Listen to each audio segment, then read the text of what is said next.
Hey, today I want you to imagine something. Really imagine it. Picture yourself walking into an abandoned movie theater. Rows of dusty seats. A faint, flickering light from an old projector still spinning, though no one's there to watch. On the screen, fragmented frames, a fleeting face, a battlefield, a smile, then nothing. You step closer. The image stutters, then freezes on a moment you've never seen in any film. A deleted scene, or one someone tried to bury. You look closer and realize what's playing isn't just a movie. It's the memory of an entire era struggling to tell its own story. A voice echoes, low and distant. Don't be in such a hurry to leave. Stay for a while, because if you walk away now, what you're about to see will remain forever in the darkness of the real. The light trembles. The frame begins to move again. The story begins. The anatomy of a myth. You stand amidst the flickering light, listening to the soft whir of the projector. Dust floats in the beam, like fragments of memory trying to come together. You see the image of an ocean, not the cold, black sea of 1912, but the lush, cinematic blue, painstakingly restored in 1997. For the first time, and perhaps forever after, Titanic ceased to be a maritime disaster and became a movie. You're looking at the great RMS Titanic, not the real ship of steel, coal, and grease, but a monument to dreams, frozen in the light of a Panavision camera. In your mind, and in the minds of millions, this ship didn't sink because its steel was brittle in icy water, or because there weren't enough lifeboats, or because of human arrogance. It sank because a love story needed a stage grand enough for its ending. Focus on your own face. Do you remember how it felt the first time you saw that film? Awe, fear, above all, romance, pushed to its absolute limit. The movie performed a delicate surgery on collective memory. It replaced truth with myth. It turned 1,500 dead into the backdrop of a love affair between third class and first. You see the faces of Jack Dawson and Rose DeWitt Bukater. They never existed. They are digital ghosts, creations of writers and directors. Yet for 25 years, they've become the emotional survivors of the tragedy. You recall Jack standing at the bow, shouting he's king of the world. The sea wind roars, but it's Hollywood's wind, not the sub-zero gusts of the North Atlantic. This is the first real pattern, the replacement of memory with entertainment. The film Titanic doesn't retell the tragedy, it uses it as a narrative device. You can easily recall Jack and Rose, but do you remember Isidore and Ida Strauss, the real first-class couple who chose to die together? Or Archie, but the president's aide who helped women and children escape? Do you remember the poor immigrants trapped behind locked gates? The flickering light on the screen turns amber, like an old photograph fading with age. You see a harsh contrast. On one side, truth, cold, chaos, the horror of realizing the unsinkable ship is going down. On the other, cinema, lively dances in third class, stolen kisses, a diamond necklace, and a promise to never let go. The recurring visual motif of Part 1 is the static hiss of an old film reel. Every time the fictional story of Jack and Rose reaches its emotional peak, you hear a faint HZZ from the projector. That noise isn't a technical glitch, it's history's muffled voice. The voices of thousands buried beneath the glossy varnish of romance. It reminds you, what you're watching is a duplicate, a post-produced version of reality. Titanic was especially beloved in America, a nation hungry for fairy tales about overcoming class. Jack, the drifter artist who wins the heart of a first-class debutante, embodies the American dream at sea. His ultimate sacrifice, allowing Rose to live, transforms catastrophe into a hymn of eternal love, not a lesson on negligence or social inequality. You see an image of a bright orange life jacket floating on dark water. It's one of the props from the film. Yet in this moment, it isn't a lifesaver, it's a window. Through it, you glimpse the blurred, colorless image of real-life vests, soaked and abandoned. The shot lasts only 2 seconds, but long enough for your mind to reflect. Who are you crying for? Are you crying for Rose who lost Jack, or for the 1,500 lives stolen by human complacency? The narration flows. You begin to feel the cold. The air in the old theater seems haunted by the chill of the North Atlantic. And you realize, once a myth is established, truth becomes invisible. We no longer remember Titanic, we commemorate the film. We've allowed a movie, a $200 million commercial product, to rewrite our emotional history of a real disaster. And the next reel is about to show you who paid the highest price for that substitution. The reel hisses. The light dims. The amber glow from the screen fades, leaving behind a deep, freezing darkness. Then, another dim light rises from beneath it. It's the glow of an oil lamp, or perhaps the faint flicker of a candle inside a sinking ship. You're standing in third class. The Titanic wasn't just a ship. It was a floating model of Edwardian society. Up above, in first class, you can still glimpse the ghostly outlines of luxury. Fur coats, champagne glasses, laughter echoing faintly. But down here in third class, there are cramped cabins, bare wooden floors, and an air thick with desperate hope. This is where the true story of over 700 people began and ended in their pursuit of the American dream. In James Cameron's film, Third Class is shown as vibrant and full of life, the place where Jack and Rose dance. It's a romanticized version of hardship. The film needs that moment. Everyone equal in joy, before everyone equal in death. But reality, as history remembers it, was far crueler. Do you see those locked steel gates? That image never appears clearly in Titanic, 1997. Or if it does, it's just a fleeting detail buried beneath the drama. Yet in the memory of history, it's a scar. As the water rose, immigrants, the poorest families, those who couldn't speak English, were trapped, not out of malice, but because of an unspoken maritime hierarchy. First class first, second class next, third class last. This is the second real pattern, the categorization of compassion. The survival rates speak for themselves. 61% of first-class passengers lived, 42% of second class, but only 25% of third class. If you were a man in third class, your odds of survival were almost zero. The film replaced this truth with the story of Jack, a third-class man lifted to the upper decks by love. His sacrifice became personal, noble, and voluntary, instead of systemic and unjust. You hear the dry clang of metal. It's the sound of suitcases, the only possessions they had, left behind at the bottom of the sea. Those objects are the physical remains of hope. A watch, a clean set of clothes, a passport. All of them sank, and with them, the stories of why they were on that ship. To start over, to escape poverty, to send money home. These people didn't have love letters or elegant dances to record. They had handwritten notes in Finnish, Arabic, Swedish, Italian, letters that never reached their destinations. And they are the ones the world, through the lens of cinema, has chosen to forget most easily. The recurring visual motif of Part 2 is condensed breath on frosted glass. You see a small window pane, fogged with breath, as if someone pressed their face against it, straining to look outside. That frozen breath is the last trace of those without dialogue, without close-ups. It's the breath of third-class children, faces the director had to cut, lest they disturb the romance too much. Like the brief shot of a mother reading a bedtime story to her children. It's a human moment that vanishes quickly, giving way to Jack and Rose swimming through icy water. In one corner of the screen, you catch sight of an Asian man. You have to look closely. In the real story, there were Asian sailors and passengers. In 1912, they faced blatant discrimination. 6 Chinese sailors survived, only to be vilified by the American and British press and deported from the United States. In the film, they're virtually erased.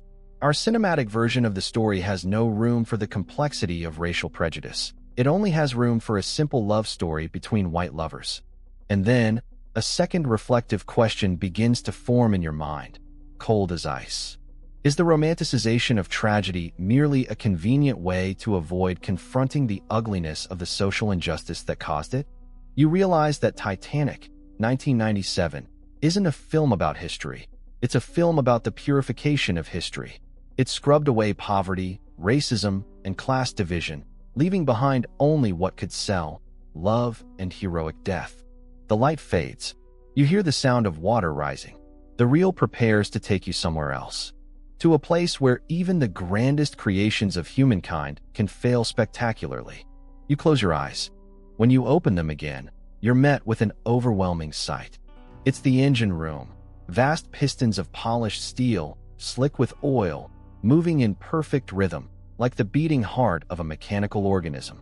The sound of the machinery isn't noise, it's a symphony of pride.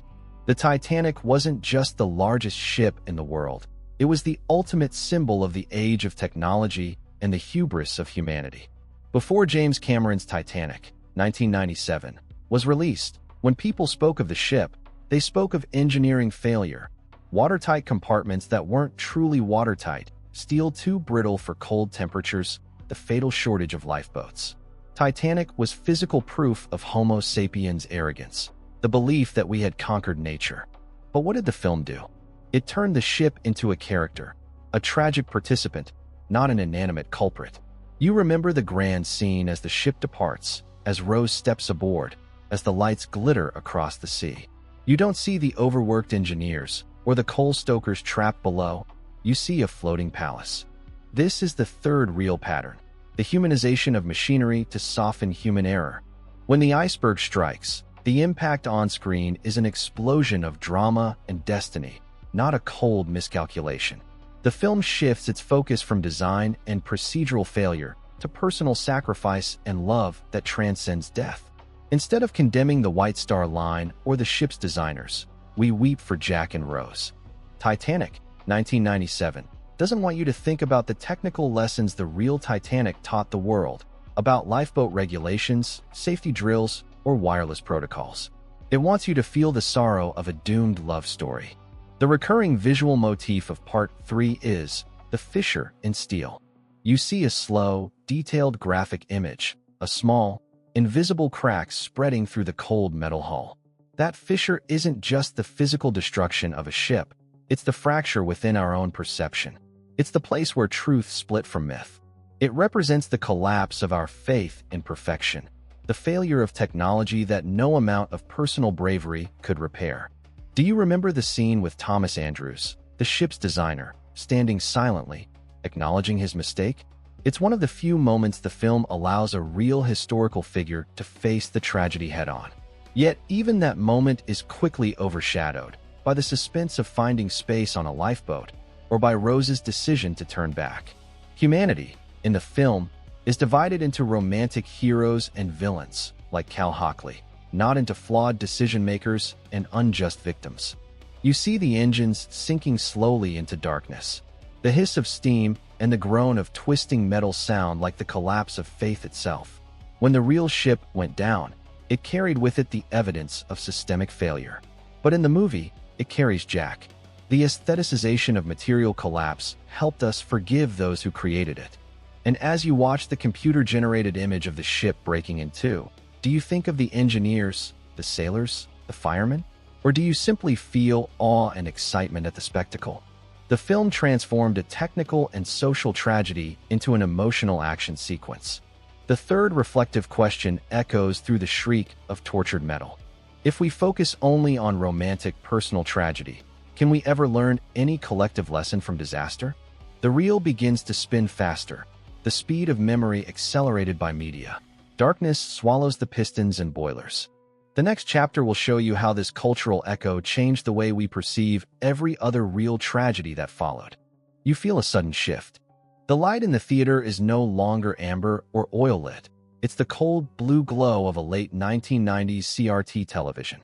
You're now in the post-Titanic world, a place where every real tragedy must compete with the romance, drama, and visual grandeur of Titanic, 1997. The film's overwhelming success, both critically and commercially, set a new cultural precedent. To remember a real tragedy, you must place a beautiful love story at its center. This is the fourth real pattern, the Hollywood principle of memory. After Titanic, every major tragedy, from Pearl Harbor to 9/11, faced the same pressure to find its own Jack and Rose. A personal, moving, timeless story that could soften the discomfort of political or social truth. Titanic taught the modern world how to consume historical suffering, safely and beautifully. You see rapid cuts. An old woman recounts her memories, the elder Rose. But is she recalling the truth of surviving in a freezing lifeboat, watching bodies drift past? Or is she recalling Jack, the man who saved her from an arranged marriage and died for her? Her narration becomes the stained glass window through which we view history, colored by romance. Titanic became an inescapable cultural echo. You see memes, music videos, countless covers of My Heart Will Go On. The raw truth of the tragedy has been replaced by the endless reproduction of the film's pop cultural symbols. The real victims have become supporting characters in history. The recurring visual motif of Part 4 is the smudge on the screen. You see a faint, circular blur on the screen, as if someone had touched it after crying. That smudge represents our emotional acknowledgement. We cried, we were moved, but that very emotion has blurred our vision of harsher truths. We've fulfilled our emotional duty and then returned to our lives, believing we have remembered the tragedy. But what exactly are we remembering? That love transcends class, that we should seize the day, or that negligence and social inequality killed 1,500 people in under 3 hours? Titanic, 1997, taught us that tragedy can have a beautiful ending, one infused with redemption and meaning. Jack's death isn't senseless. It saves Rose, giving her a full, liberated life. But real death isn't redemptive. It's arbitrary, cruel, and meaningless, the way hundreds of people actually died, trapped in the dark. You see the image of the real wreckage, fragments of the ship resting on the ocean floor. They are undeniable evidence, cold, silent, and without Celine Dion's soundtrack. They are not romantic, but they are the truth. Popular culture cannot process meaningless reality. We crave narrative. We crave heroes. We crave cinema. And Titanic gave us all three. It redefined the historical tragedy for an entire generation. The fourth reflective question now challenges your empathy. By placing romantic love above brutal truth, are we protecting ourselves from the responsibility to confront and change the social injustices that existed both in 1912 and in 1997? The reel slackens. The spinning slows. The static returns, deeper, heavier. You are about to enter the final part, where everything has sunk, and all that remains is the hollow echo of legacy. The reel has almost come to a complete stop. Only a faint hiss remains, a lingering sound of emptiness. The screen is pitch black, and slowly, a deep sea green light begins to glow. It isn't the light of an underwater camera. It's the light of eternal recollection. You are looking at the ocean floor, at the place where the real Titanic rests. In the film, this setting was merely a prologue, a backdrop for Rose's story, the safe, the sketches, the romance that followed. But here, in the darkness of this abandoned theater, you are staring at a true graveyard. This is the fifth real pattern, the burden of media legacy. The legacy of the Titanic is forever divided. One half belongs to history, to the archaeologists, the maritime historians. The other half belongs to popular culture, to James Cameron, to Celine Dion. The film created an endless appetite for Titanic. Exhibitions, souvenirs, conspiracy theories, all orbiting around myth, not reverence. Do you remember the scene where the elderly Rose drops the heart of the ocean into the sea? It's a gesture of high symbolism, renouncing material wealth to embrace the purity of memory. But it's also pure fiction, a tidy narrative closure. The truth is that our minds are not cleansed so easily. Our own diamond is the loss of truth itself. Titanic, 1997, left a deep cultural footprint. It allowed us to close the file on one of the greatest disasters of the 20th century with a romantic, cathartic note. Everyone knows Jack Dawson, but how many know Luigi Gatti, the maitre d' of the a la carte restaurant, who died trying to help his passengers? The recurring visual motif of Part 5 is faded memory. You see the face of the elderly Rose fading from the screen, replaced by the dim, indistinct face of an anonymous third-class passenger. Then that face, too, fades, leaving only the deep green of the sea. Faded memory is the final realization. Even the greatest love story will fade away, but the truth of injustice remains, silent, waiting beneath the waves for someone brave enough to find it. This fading is a human warning. When we use grand love stories to tell of terrible tragedies, we don't just distort history, we strip it of its lesson. We refuse to face the truth that not every tragedy carries noble meaning or eternal love. Sometimes, it is simply the failure of humankind. The deep-sea green light engulfs the room. The projector has gone silent. Only the hush of deep water remains. You feel like the last person left, a silent witness to both the film and to history itself. The fifth reflective question is the reel's final line. After all the emotions have settled, do we have the courage to look into the void left by forgotten truth and accept that the greatest tragedy of the Titanic may not be that it sank, but how we chose to remember it? Now, let that image drift away. Savor the heavy silence. The film is over. The pace slows. The silence stretches. The sea green light begins to fade, very slowly, like an ocean receding from shore. There is no narration now. Only the distant clang of cold metal, a single, isolated sound, like the echo of a ship long sunk. The screen turns completely white, the blinding white of an empty projection after the final reel has run its course. That white is not purity. It is the void of erased memory. The romance is gone.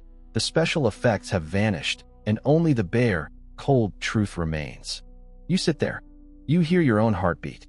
You're no longer thinking of Jack or Rose. You're thinking of the hundreds of unnamed souls lying 4,000 meters beneath the sea. Those who were locked in. Those who were left behind. Those whose deaths were never used as the foundation for a grand narrative. They had no farewell song. No close-up shot. The white light lingers. But in the center of the screen, a small black dot begins to appear. It grows, slowly, inevitably. It's not a lifeboat. It's the silhouette of a forgotten piece of history. It expands, swallowing the white, until the entire screen turns black once again. Perhaps what is forgotten never truly disappears. It merely waits for someone patient enough to watch until the very end of the film.